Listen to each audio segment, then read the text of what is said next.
Um,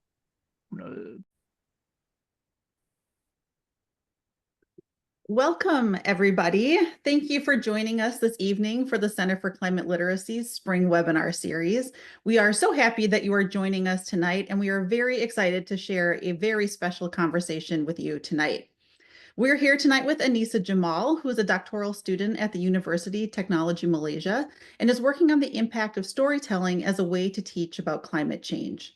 As part of her research, she designed the Young Climate Authors Program and the associated educator training, which has equipped educators in 10 countries across 3 continents to implement the Young Climate Authors Program in their own communities.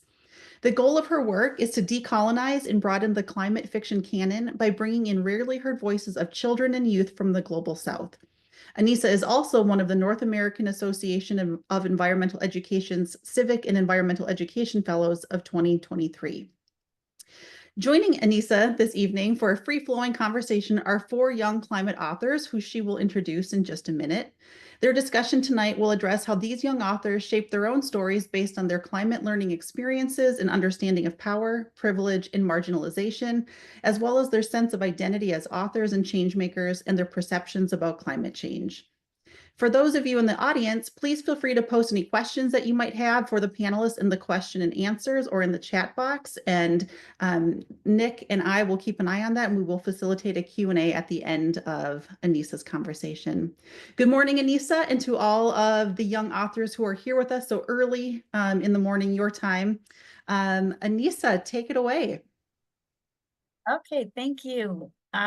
So I'm going to start up with a brief introduction to the Young Climate Authors Program, and then I'm going to introduce the authors. So the Young Climate Authors Program is actually it was a program designed by me for my doctoral research, and it combines climate change, climate justice teaching, along with storytelling by the participants using place-based pedagogy. So very rooted in Chennai. And we had a variety of learning experiences from, the typical stuff, modeling, simulation, discussion, teamwork. The students conducted ethnographic research with members of marginalized communities in Chennai. They also did experiments. We went for field trips. They had to write reflections after each session. And at the end, we had 16 storybooks written by students, 10 to 15-year-olds, all on climate change in Chennai.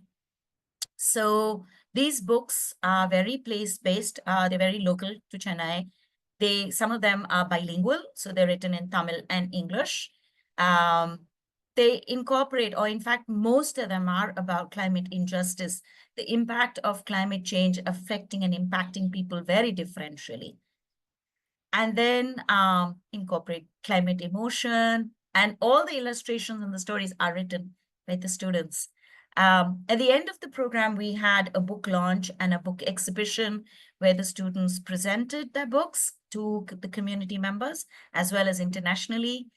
And we had wonderful outcomes from it in terms of children's understanding of climate change, a sense of very cautious or critical hope, and a sense of proto-conscientization, which is, a lot of solidarity with people who are most impacted. Following that, we've started also an educator program, training program on this across the world. So now I'm going to introduce you to the featured authors. So first is Hana Basheer. She's the author of The Day Sarah Made Justice. She studies at Scholars Academy. It's a Montessori resource center in Chennai. And she loves fiction, and she especially loves Geronimo. Abdullah he's about to join us. He's the author of The Hidden Ones. He's a learner at Sunnyside Learning Initiatives, an alternative school in Chennai. And he's very outgoing, a very, very lots of eclectic interests, child development, philosophy, soccer, tinkering. He's a great carpenter. Ashfaq is the author of Beneath the Burning Layer. He also studies at Sunnyside, and he loves writing, he loves painting, and he loves cartooning. And then Mariam Sharif, who's the author of Electric Shock. She again loves reading and has already written another book. She was a student at Sunnyside, but now she's moved to Fremont.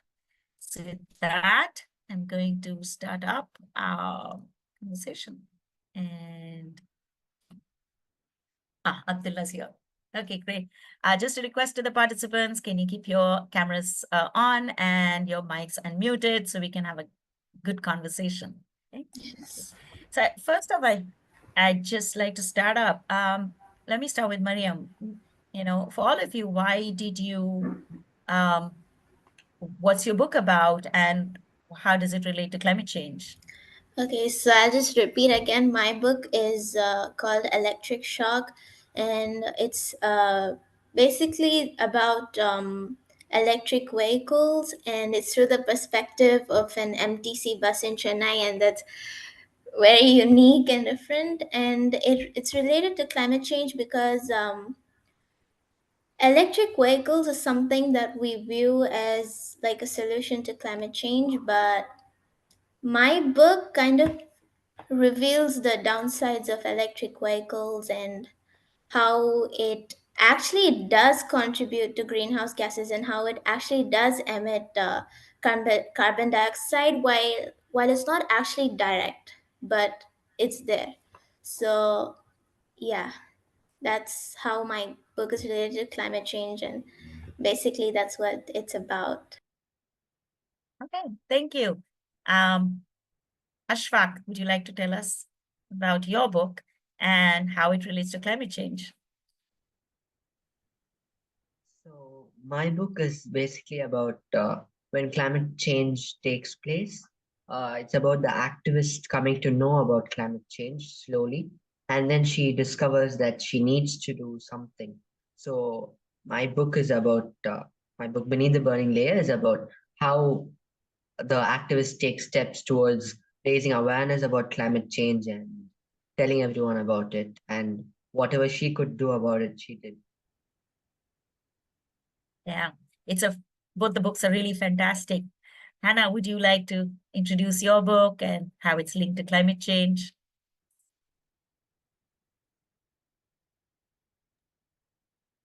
My book is The Day Sarah Made Justice, and my my book is about marginalization and climate change. Marginalization, I chose marginalization because it is about people who are not given justice. It's about people who are looked down. So that's why I chose this topic. And it's related to climate change because the farmers are getting marginalized, and without farmers we cannot have proper food like organic foods. So that's how it relates to climate change. Thank you. Abdullah, are you there?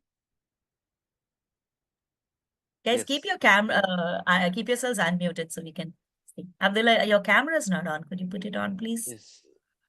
Yeah. It's just not working at all. Just give me 2 minutes. So the next question, I'll just Okay. have it on. No, but go ahead and So, answer. Yeah. yeah. Explain your Hello, everyone. book, introduce your book, Yeah. and how it's linked to climate change. So my book is called The Hidden Ones. It's an exploration of it's like a story between me and a fisherman named Palayam Anna who lives in Besanagar. The story plot basically explores how I spend time with him and learn his knowledge uh, that he's held. It's basically generational knowledge and how it's connected to climate change. So understanding fundamentally localized knowledge that is not given any priority or value in our current uh, approach to address climate change, and how Parliament is a living example of how people used to live before with concern and care for the environment, and how uh, we can go ahead. Yeah. So, Abdullah, why don't you tell us why you chose this theme? So while being part of the Earth Authors program, and then so trying to ideate a story and come up with a topic to write about. We met Palayam Anna, and he had a session with us on fish and the sea and etc. Of course, the session was fascinating. But what I noticed was, till that session had occurred, none of us knew who Palayam Anna was. None of us knew any of this knowledge existed, and I was pretty sure, other than us getting exposed to us, nobody else knew anything that he had to share as well, and that seemed of quite a lot of importance. And I thought, in addressing climate change, we shouldn't leave out the people who actually lived the right way before as well. Right. So it felt like an important message to bring out, that hidden voices need to be brought out. It's not just Parliament; it's hidden voices across the world in indigenous and rural communities. And yeah, Yeah. It's a beautiful book. I mean, it's a life-changing book. Thank you for writing it. thank Hannah, you. would you like to explain? Because yours is kind of related also. So why did you choose? What made you choose this theme? What inspired you? Really, Karthik Uncle inspired me to get this book because he told about how the farmers suffer. And that hit me very hard because some of us are suiciding themselves because they're not able to have money. So that hit me very hard, and that's why I picked this theme. So if I do, my people stop marginalizing. I think Abdullah is just going to reconnect. Um, Mariam, how about you? Okay, so it's an interesting question because, like, it slowly evolved into the topic or theme that I've now published. And initially, it was something very different about something different and very common. Was the same thing as about marginalized people and the same thing that my classmates were doing. But then slowly, like with the assistance and facilitation from my mentors, which include Anisanti, it evolved into a theme, and the main character was a bus and became a really creative and kind of unique idea. And yep, it is unique because um, like I already explained, it's about electric vehicles and about its downsides, and it does have how it affects marginalized people as well. It does have that element in it because, How does it? Yeah, how does it yeah, have that? Talk about that. yeah, Yeah. yeah, the batteries that actually make up electric vehicles. There's this element called cobalt. For making the batteries, and in the republic, in DRC, more than 1000, actually 2000 people die every year due to the mining. Like, it has lots of issues, but yet it's like a major thing. Like, cobalt has to be mined and everything because, like, the production of electric vehicles has increased so much because of climate change, because people have become aware of climate change. But yes, it does have its downsides as well. Ashfaq, how about you? What inspired you to write uh, this incredible story, and especially, you know, from the perspective of an older woman, where you put yourself in her shoes? So what inspired me was when we were doing the Earth Authors program, many speakers had come and they had talked to us about climate change and how it affects the environment. So um, I basically listened to all of them speaking, and I heard that some some of the activists' voices are not heard, or sometimes their words are not respected, or they are not put into action. So I wanted to write a book where the climate activist is the main character, and she tries to take action. And I wanted to leave some hope in my story, saying that. Uh, something needs to be done when it comes to climate change. Like, some people need awareness about it. So that's why the climate activist was my main character in the story.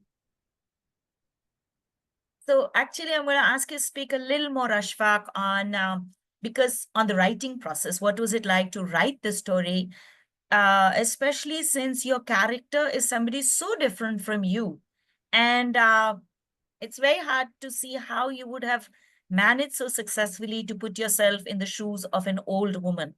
So, what was the writing process like? What was fun? What was hard? How did you shape your story? Go for it. Okay, so yeah, so I had the climate activist as my main character. So um,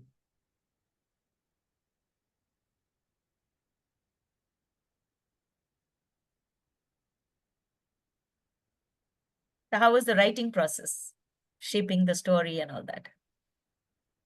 it was a fun process. It was fun, huh? Was it, Yeah. were there any challenges you faced? Challenges as in I couldn't bring out the exact topics the climate activist could talk about. So the climate activist talks about different topics in my story. So for example, marginalized people and usage of water in the environment, and then food wastage and stuff like that. So bringing out the relevant topics related to the local environment was also a challenge. So I had to think about it, and I had to do real life research with and talk with the climate activists who had come as speakers for the Earth Authors program. So I had talked with them, and I had to do some research. And after collecting the information, I had put it all together to, form these problems in my story for the for climate change. So the climate activist in my story talks about these problems. Yeah, that's true. It's challenging. I mean, what do you focus on? What do you not focus on? What do you say and what do you leave out? And I think, Abdullah, you had the same kind of challenges. You want to talk about that? Because I know Palayam was an encyclopedia and you were trying to, yeah, go Yeah. for it.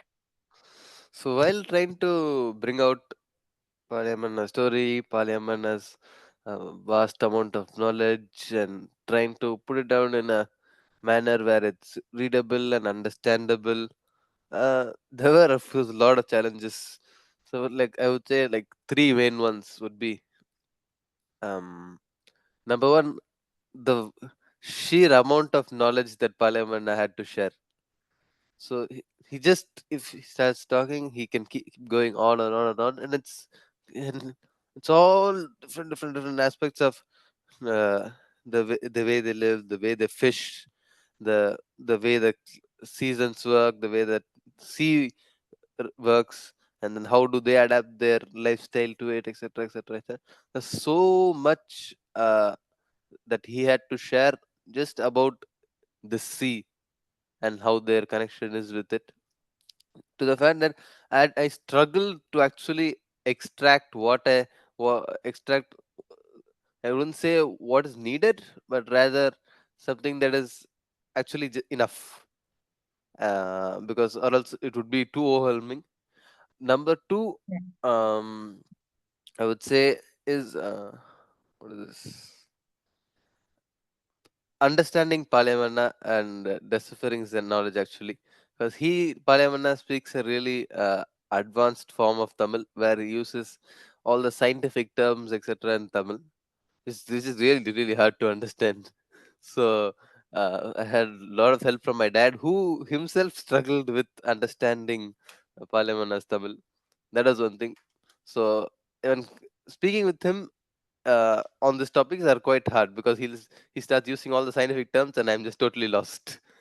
Yeah. And number three was how do putting the story into a format that is actually understandable, because my story does not follow a conventional storyline or anything like that. It's just I would say a narration of incidents.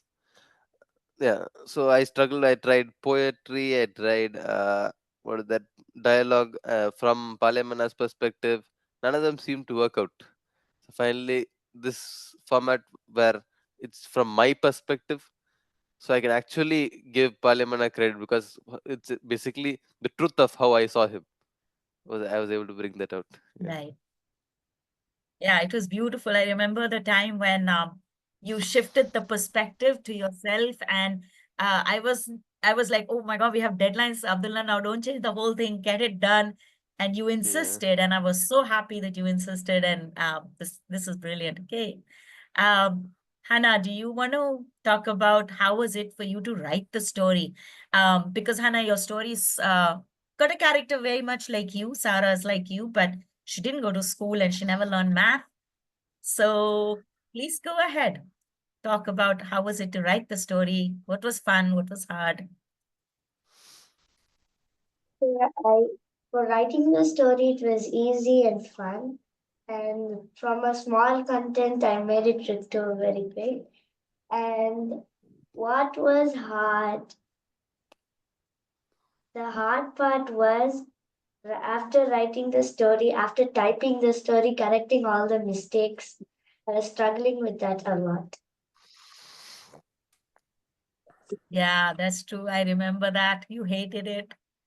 Mariam, what about you? What was it to write the story?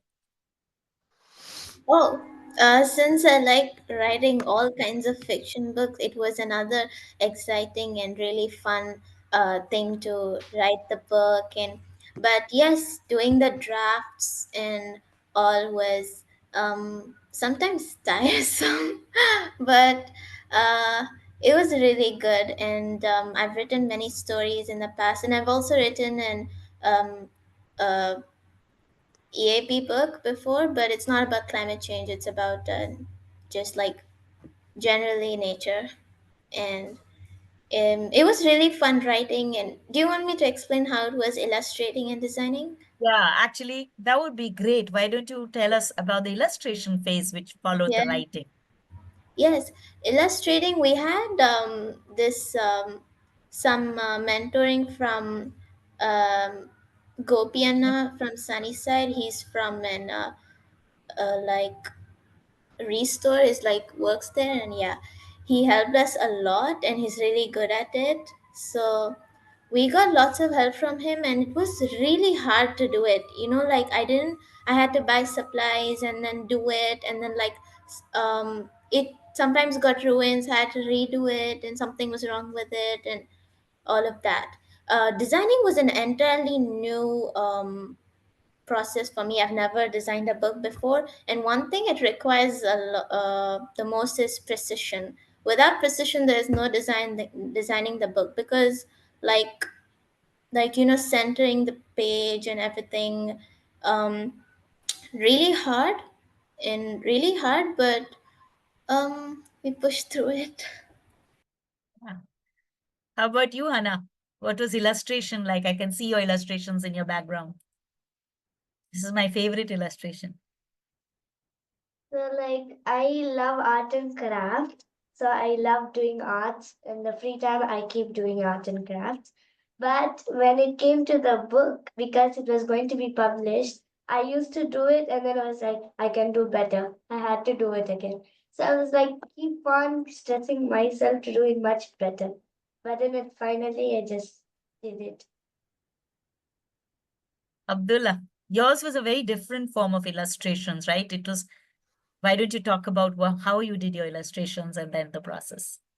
Yeah. So illustration would not. I would not say illustration is my strong point. Uh, I struggled, and I somehow, unfortunately, dislike illustration. I don't know why, but I do. So when writing this, I was like strongly, I was like, no, I'm not going to illustrate. Have to find some other solution. And then I thought, okay, let me do pictures. But then pictures don't bring out the essence of illustration because illustration holds a totally different essence.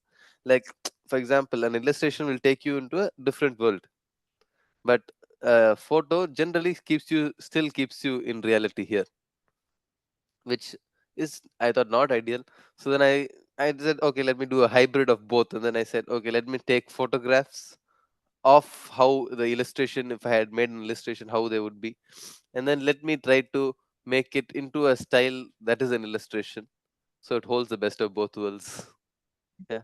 We can we can see it in your background, like those are photos you took and then you Yeah. pass them through some filters, right? Yes. Yeah. It's just beautiful stuff. Ashfaq, you're also very interesting, especially the expression and stuff. So how did you manage that? I mean, you really, really brought out that climate activist in your illustrations. How was that phase for you? So, illustrating, I love illustrating, but for me, it was when it comes to illustrating for the book, it was quite challenging actually, because for each scene which I was doing the illustration for, I had to bring a relevant image. So I had to think of imagine a picture in my mind and then try to bring it out to life. So I had to do relevant pictures and I had to uh, color them and stuff like that. So it was kind of challenging. And I used a lot of references and I used help from, again, as Mariam Sharif said, Gopiana, and Haneen Auntie was also there. She was also a mentor during the EAP program. So I'd used all their help, and that thanks to all the efforts and mine, the illustrations had come out good. So that was one challenge I faced during the phase of my story. Another challenge I faced was during the writing of my story, where I actually wasn't able. I wanted to bring out a hope in my story, saying that climate activists' voice should be heard. So I didn't know how to bring out the exact, like the essence in the story. So that was really challenging, and I had to sit and think a lot about that phase. So the ending of the story, that part was the ending. So I had to, Don't tell the ending. yeah, Let them read yeah, it. yeah. I had to like really think a lot and write about it. Yeah, your ending is so beautiful. Okay. The And I ending and know, the book, yeah, yeah. and you're such a perfectionist that I remember both of us weeping over your missed deadlines. Do you remember that?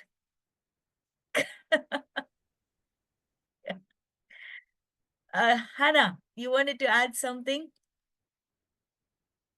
Actually, I was very good at pencil drawings, but when it came to painting, it was very hard for me to do it because I love doing pencil drawings, so I keep doing it. And I had a thing like I can, whenever in my story, like in this page, I can draw like this. I got the idea. So I drew the first outline and then I had to go to coloring, and it was like so confusing for me to do it. Yeah, but it turned out so beautifully. Ashfaq, I want to ask you, how did it feel when your book finally got published? Because coming back to the thing that deadlines were getting missed and you were so stressed out, how did it feel when it was published? And then how does it feel a year, almost a little over a year from then? Now, how does it feel? So I was happy when my book got published, really happy because I thought I would not make it. So because I was missing deadlines and stuff like that. So I was doing a lot of corrections in my story and I was redoing all my illustrations more like. So I found that I had faults in my pictures. So I was trying to make them perfect and I was trying to redo, and the cover page especially. So the cover page, I like sat till like midnight and I was doing the cover page. So I wanted to bring out like a vibrant cover page. So I put in a lot of effort for that. So I used up a lot of time, and uh, I thought I would not make it. But then my book did get published and I was really happy. But as time passed, I feel happy and I feel like I can improve better in my illustrations also. Okay. Abdullah, you were another one who had me on the edge of my seat. And the first time I saw your book was on the day of the launch. You want to talk about how does it feel when it was published, and now how does it feel? Yeah. I have a really bad tendency to always procrastinate like this, and then last minute, so like on the day of the launch, the previous night I've sat and got it done, and then put everything together the last minute and got it done. Yeah, when else you can say to like phew relief. Okay, I've done it at least, because I was like on the verge of not being able to show up. And for example, the thing is, more than not, uh, for example, more than not launching the book at the book launch, that's not that important. It's more like I worked with Palayam Anna for this long, and then failing him uh, was not an option, I would say. So, yeah, it was happiness, relief, and then seeing Palayam Anna's happiness when he saw the book and saw himself, though he did not fully understand what the contents of the book, he understood what has come out in the book, and that gave another level of happiness. A year later, I would say, uh, it's fascinating. I've seen so many times that I've attended Aneesa, these sessions where I can see the reactions to my book, and it's fascinating. I feel number one, like I personally also can try to bring out Parliament story more. I have not done too much on that. Number two, uh, I really think I can improve the story as well to make it a lot more engaging, dynamic. Now it's not that engaging. Just follows a straight flat line, but it can be a lot better. Is what I think. Yeah. How about you, Mariam? How Um, did it feel then? You were very on the ball. You were like, so I remember the first day that um, I saw the printed version of my book, and it was on the front desk of Sunnyside's Sabina Auntie's room, and all of us were crowding around our books, really excited and everything. And um, it was like the first copy, so we had to see if there were any design errors, grammatical errors, illustration errors, or any printing errors, so that we can go back to Canva and correct it.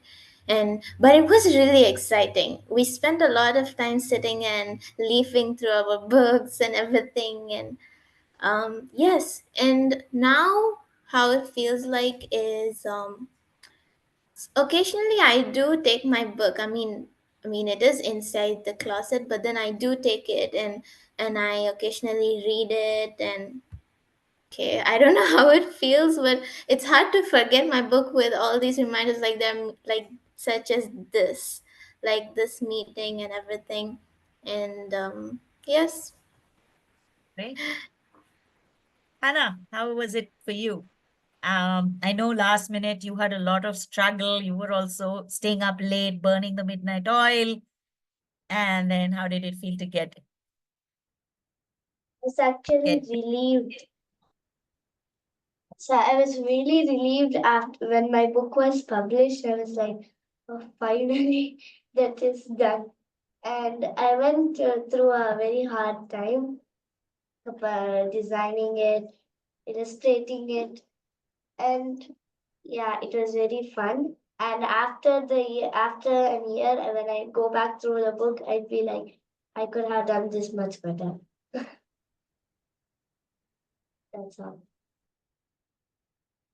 So I want to come back, and you guys have all taken part in different levels. You've taken part in speaking engagements. Three of you went for the Rotary Club thing that they organized in Chennai and spoke to 1,000 children about your books. And then Hannah, you went for one exhibition, a climate exhibition that was organized against the Adani port, I believe, and you spoke. So what do you think is the impact of your book? Any of you who wants to go for it first?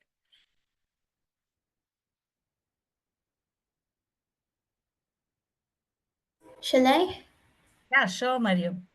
Okay, so to whoever has read my book, I'd say the impact on them, they would have had like an impact because I'm pretty sure my book clearly emphasizes about electric vehicles and how it does affect marginalized people, especially around the power plants, like the Ennur power plant in Chennai. I think that is the only power plant, and how it Can you affects. can you explain to the audience? They won't understand what you mean by people getting affected by living next to the power plant.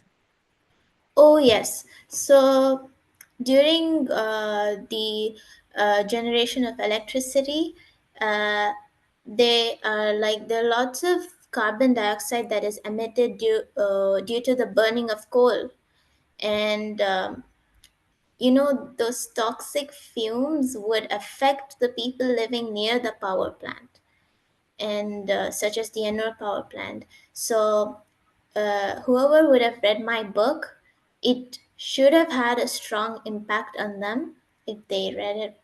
Yeah. Great, thank you. Okay, Hannah, you want to speak? I thought you kind of raised your hand a bit. Yes. Actually, as for me, after reading my book, I would say that people will know about the people who are looked down on. So, like, if they were one of the person who looked down on them, they could also correct themselves, and it would have, yes, they would have tried to at least encourage those farmers, like if they are living next to the farmers, and they will know about the farmers who are suffering. That's what I Yeah. would say as a Yeah, you have a very powerful part in there where this little farmer girl refuses to sell her vegetables for 5 rupees and she insists on a higher price. And then she has a fight with this rich lawyer who refuses to pay. So, yeah, I hope people will pay a proper price for farmers, isn't that? That was kind of a lot of what you were saying. thing. So, Yeah. Ashfaq, Yeah. what do you think? How has your book impacted its readers? Um, Many people said that the book was really great, and they got like they were happy reading it, and they gave feedback. So uh, most people said that it's climate change is like a very uh, complicated topic, and uh, I had to actually bring out the main effects it had in my local environment in the book. So since it was a local, people who read it around, people who have read the book around my place, so they can probably understand about the effects of climate change in that environment. So they basically it can raise more awareness, and people get to know that climate change is having such an effect in places. So it's a very serious topic, and awareness is what my book did. So people got awareness after reading it. Yeah. And I think one group of people who really loved your book were climate activists themselves, right? Yeah. Because you Yes. spoke so well to their journey. Yeah. Abdullah. Yeah. So my thing to say would be like on the similar lines of what Hannah had said, wherein I say, um, I don't see like for example, people did like the book. People did find a lot of meaning in the book. That's there, and but rather than just like directly impacting people, you can say may not have that big of an impact as such and things like that. Rather, it's the minimum that it does. I think is to just at least open whoever glances at it or whoever I just say, okay, this is what my book is about, even without them reading it, or after they read, at least it just opens their eyes to a whole realm of knowledge that It's not, this need not be just climate change knowledge. This can be knowledge of all forms that exists, that most people don't know, that are behind hidden doors, or it's not been given the opportunity to come out. And rather, you look at Palayam Anna, or you look at people like him, and it doesn't occur to you that they're holders of such localized, rich uh, heritage and knowledge, that, like, for example, centuries worth of knowledge that they possess.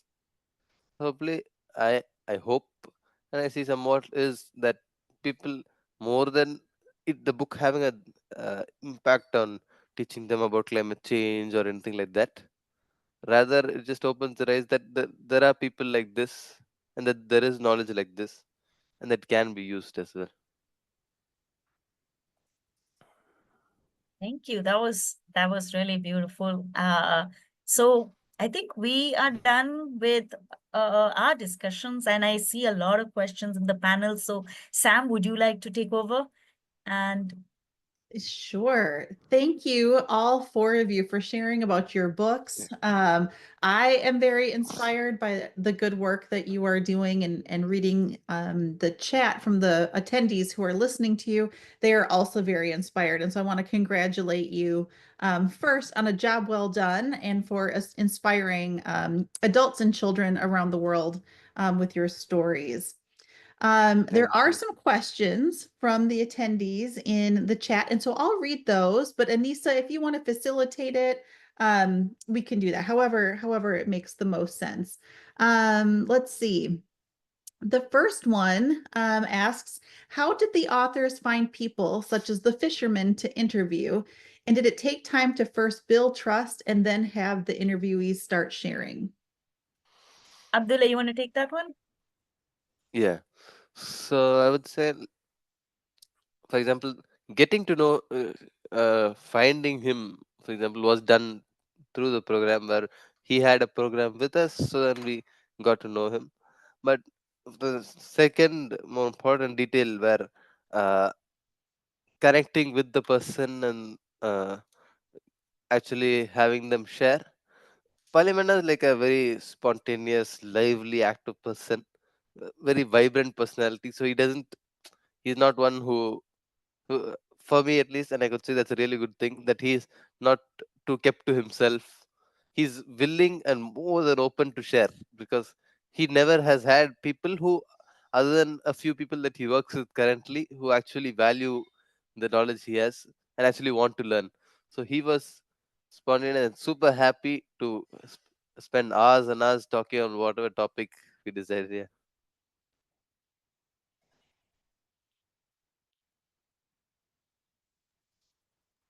Thank Hannah, do you want to add how you managed, how you interacted with Karthik? Actually, he was a guest speaker. So he came in and then he was speaking about the farmers. So I was listening and that caught my eye, I would say. Ashfaq, how did you build your relationship with the activists that you finally based your book on? So the main character in my story, the climate activist, was inspired by the many of the speakers who had spoke during the Earth Authors program. So many different speakers had come to talk. So as I said before, they talked about marginalization. They talked about pollution in the environment. They talked about flooding, and they also talked about why organic food, local food, is important. And uh, so my character was inspired by all of their speeches and all of their personal viewpoints. So I would say I combined uh, it from each person kind of thing. So I put them together. I tried my best to put it together and make it as a character in my story, the climate activist, who tries to bring some change in her locality. Mariam, do you want to add anything? Do you have any connect with people who inspired your story, or? There isn't anybody significant who I interacted with about electric vehicles. It was mostly research and everything, but the thing that's sparked the idea, I would say, was like, again, not something very significant, but it like a blend of many things. And about when we were learning about climate change, I'm like, we learned about carbon dioxide and everything, and how transportation of vehicles emits carbon dioxide, and we learned a lot about all that. So maybe that was the seed. Okay. Good. Wonderful. Thank you. Someone in the audience is interested in knowing what advice you all would give to other young people who want to write their own books. Okay. Hannah, you want to start with that? Since you were the youngest author on this group, let's start with you.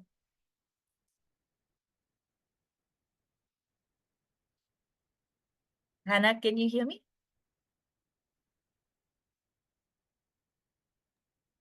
Auntie, can I go last because my network is very low?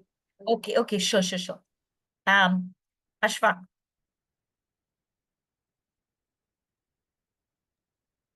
Okay, so the question again. What advice do you have for other young people who would like to write their own Yeah. books? Okay, so basically, from my own experience, you need to keep trying again, like keep making corrections and uh, keep doing everything, like repeating it, making the edits, corrections until you get perfect. So until you feel that it's perfect. So you need to keep repeating the process, like keep practicing, keep check if your source of information is right, and bring in the right information and combine it a bit with your creativity. And yeah. Okay. Abdullah, Yeah, I would say contrary to. your voice is low. Can you? Yeah, Oh, sorry.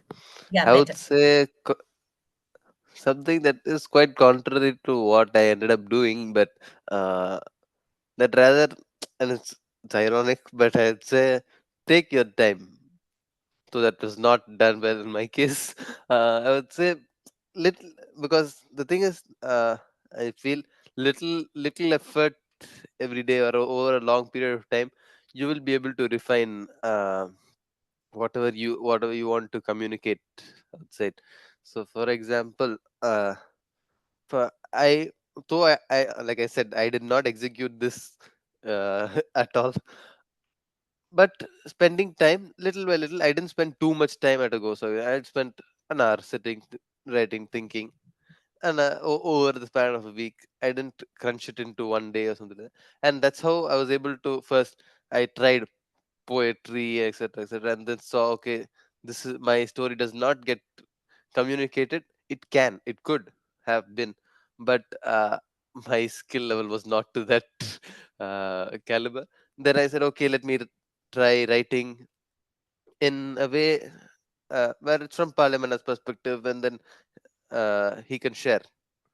But then, as I slowly wrote a little by little, and then I took my time and read it, I saw that it came out like a so Palayam Anna's uh, boastful, and like it's all about himself, and he says, I have this, you see, listen to me.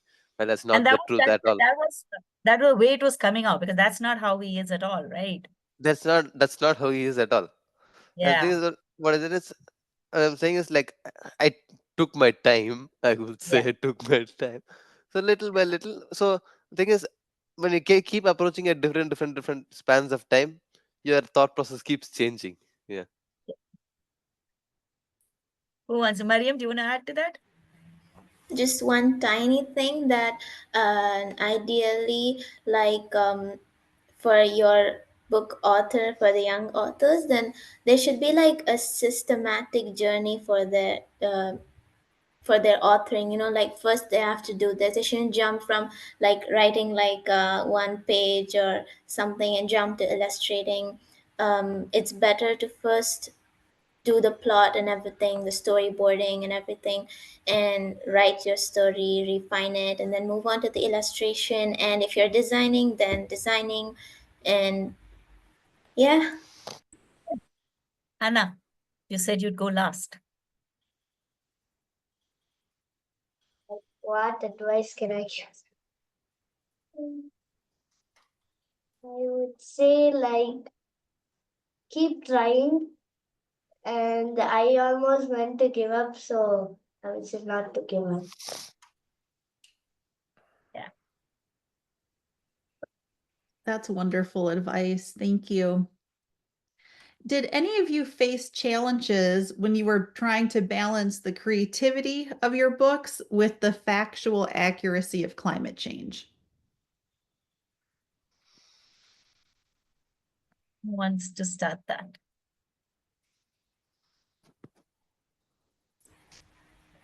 Shall I? Yeah, sure.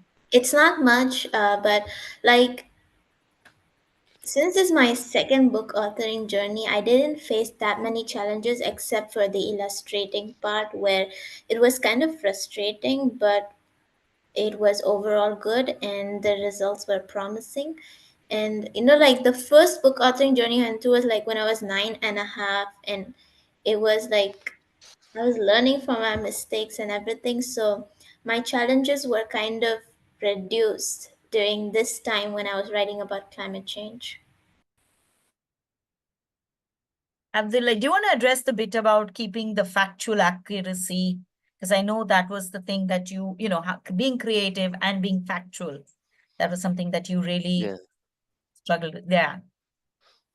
I would say that because basically my book is, you can say, literally just what happened, but of course that alone does not end up with as a story,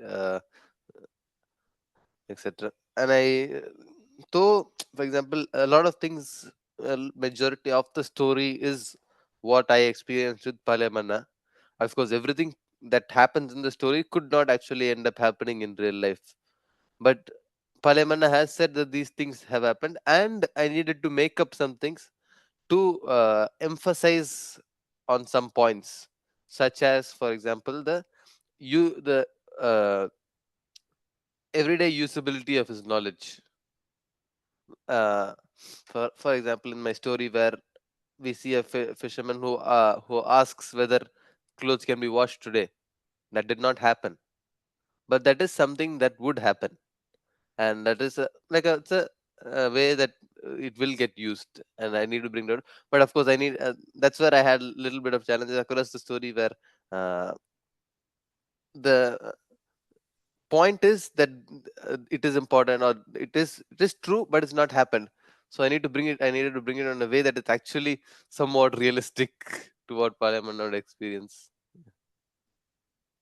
Ashfaq, I'd like you also to say something on that, because for you it was a very creative stretch of imagination to feel like you are this old woman and who's had a lifetime of work in the field, which you've not, right? You're just starting out. So how did you manage that? I think that can speak. So bringing out the balance between creativity and factual accuracy was a tough process because I had like so much of information with me. So about climate change and how it affects and how what can we do about it? What can we do about adapting to climate change? So I had quite a lot of information that to me it seemed more like a non-fictional kind of thing. So to me it seemed more kind of boring. So I had to bring out creativity in at this point where I wanted to make my story really interesting, not just like a fact book or something like that. So bringing in the storyline and the characters and bringing just adding some fun into the book. So it was a really tough process because I I had a load of information and I had to put it in a way in my book such that it will not seem too boring to the reader. Yeah. Anna, do you want to add anything to that?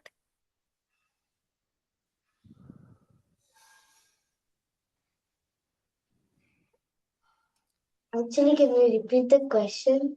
Yeah, sweetie. So early in the morning, it's what are the challenges you faced in writing, and how did you have to balance the real facts with uh, creating a story? I mean, you had a very Actually, powerful line there. You know, so many farmers are committing suicide, and that's what moved you. You want to now build a story around it. How did you build a story around that? actually, because I wanted to keep that line because he told me that's the biggest thing that hit me hard. So I wanted to put that line in my book. So I was thinking a lot how to put it in, and then I finally got the idea. And the challenges I faced was designing the book the way I want. Yeah. So Yeah. that Another was small hard. thing. Okay, sorry. Yeah, go ahead, Abdullah. Yeah, a small thing I would like to add, like in terms of this factual accuracy, when I just remembered it right now. In the start of my book, where I talk about commuting on the cycle and going to meet Palayam Anna, uh, it's creativity, you could say, because reality is we went with the car, and different factors influenced how the story changed. For example, so the original story was that I went with the car, we parked it, and then we went in and all that. But while doing the illustration process, I realized, oh no, I'm not able to get a proper picture of my car moving at the right speed where it seems like it's moving and not actually stationary. I tried so many times and could not do it. So I resolved, okay, let me just try a cycle. It'll be relatively easier. And then Oh, you staging the cycle shot, it was also equally hard. So if you notice, I'm not actually moving. Yeah. So you that's how shattered the full image I had of you going on your cycle to Bessanaka Beach. yeah. If you see, you'll see my leg on the ground because I just Yeah, could not keep. I could not take a photo of me moving. Yeah. yeah. Mariam, I know you wanted to add something. Go ahead. Yes, sorry, I raised my hands two times. The first one is an accident, and the second one, yeah. So just one thing that I want to add is like very general, but um, like my storyline, all of our storyline, all of our author's storyline is fictionist, but it's based on facts. Like climate change is an actual thing that's happening, and electric vehicles, all that is an actual thing. So I would say it's a good balance between factual accuracy and the plot and the fiction. Nice way to end it. Yeah. Well, Sam, do we have? I think we're just about out of time, but I wanted to say thank you again to all of you. Aneesa, thank you for facilitating this conversation, and big congratulations to the four of you for publishing these books. I think we are all excited to see what you do next. And if you write another book, we want to know about it. So let us know. Nick has just a couple of announcements, so I will turn it over to you, Nick. Thank you, Sam. And on behalf of everyone in attendance and the Center for Climate Literacy, thank you to all of you young people and Aneesa for sharing with us. For us, it's in the evening. For you all woke up at 5:30 in the morning. And I think it's important to recognize how much effort and care you gave to this. So really, I was smiling the whole time. And I'm really grateful to have learned from you all. Thank you. Um, we have two more events at the Center for Climate Literacy, which will be free and open to the public yet this spring. One will be a webinar that was rescheduled from earlier in the year. This webinar will be on March 6th with Professor Stephanie Tolver, and the title is When the Oceans Rise, Who Gets a Life Raft? Inequality and Climate Change in Sci-Fi. The other event, thank you, Sam. The other event not listed on this slide is the center's annual Earth Day Fest. That is happening the day before Earth Day. It'll be 5 to 6 p.m. Central Time.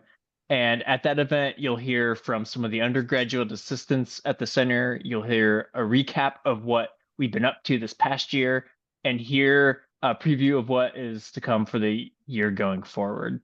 If you would like to plug into the center's work, if you'd like to collaborate, please reach out. The email is on the screen, climatelit@umn.edu, or you can visit us at climateliteracy.umn.edu. One of the great joys of doing this work is being able to work internationally, collaboratively, and to learn from young people themselves. I am sincerely inspired and grateful for all of you being here and grateful to all of you in attendance. So again, from Minneapolis, thanks everybody for being here and have a great rest of your day. Thanks, folks.